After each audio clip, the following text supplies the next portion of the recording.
প্রিয়তমাশু, সীমান্তে আজ আমি প্রহরী।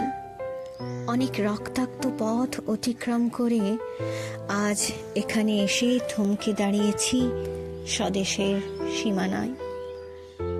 নদী তার আপন গতিতে প্রবাহমান, পাখিরা সব অজানা সুরে গান করছে। হাওয়াটা কেমন যেন একটা মন মাতানো খুশির গন্ধ ভাসিয়ে নিয়ে আসছে। এহেন পরিস্থিতিতেও আমি আজ আকাশের মতো একলা।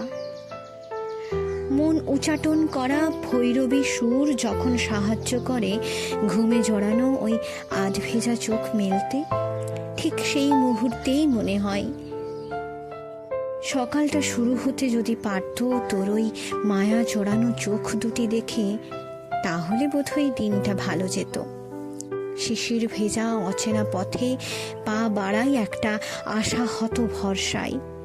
নিজের ছায়া যতটা পাশে পড়ে ঠিক ততটা পাশে যদি তুই কখনো এসে দাঁড়াস, তাই। গ্রীষ্মের বড় দুপুরটা হয়তো এত অলস হতো না যদি টিফিনের সময় একই টেবিলে পাশাপাশি বসে তুই আর আমি টিফিন ভাগ করে নিতাম।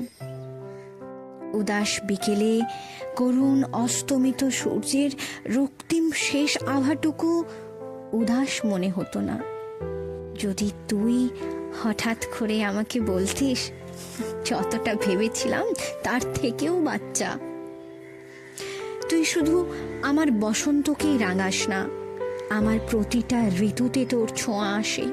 জানিস, মন কেমনের সকালে যখন বাগানে গিয়ে দাঁড়াই, তখন সদ্য প্রস্ফুটিত গোলাপটার উপর বসে থাকা প্রজাপতিটাকে আর দেখতে ইচ্ছে হয় না। মনে হয় উড়লে কি আর ক্ষতি, ভুলের প্রজাপতি। ভালোবাসা বলে তো দিক হারিয়েই ফেলেছে ডানা। আঁধার রাতে একলা ঘরে যখন তানপুরাটা সঙ্গ দেয়, তখন জোনাকিরা মনে হয় শুধু তোরই জন্য আলো জ্বালায়। তবুও সেই আলোতেও তোকে দেখা যায় না। জানিস, আমার জীবনে তোর হঠাৎ আসা যেন শরীরে পড়া প্রথম বৃষ্টির ফোঁটার মতো। তোর স্পর্শ আমি কখনো পাইনি, তবুও তোর জন্য আমার অনুভূতিগুলো মনে শিহরণ জাগায়। তাই তো বলি, তোর স্পর্শ আমার হৃদয়ের ঘরে বাস করে। তার জন্য তোকে ছোঁয়ার দরকার নেই। তুই আমার সকল আত্মীয়ের পরম আত্মীয়, দুঃখের সাথী, বিপদের আশ্রয়, আমার অন্তরতম। তোকে আমি অনেকবার আঁকতে চেয়েছি, কিন্তু বুঝতেই পারি না তোর কোন রূপটাকে এই চারকোনা পাতায় আর পেন্সিলের ডগার মধ্যে ধরা যাবে। তুই তো আমার কাছে বসন্তে গজানো কচি পাতার মতো চিরতরুণ, ফুলের কুঁড়ির মতো কোমল, ঝর্ণার চেয়েও স্বচ্ছ, সদ্যজাত শিশুর মতো নিষ্পাপ, স্বর্গের অমরাই প্রস্ফুটিত পদ্মের চেয়েও সুন্দর, ইন্দ্রধনুর চেয়েও উজ্জ্বল।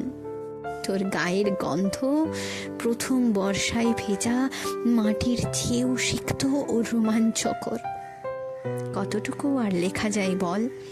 মনের ভাব প্রকাশ হতে না হতেই ভাষা হারিয়ে যায়।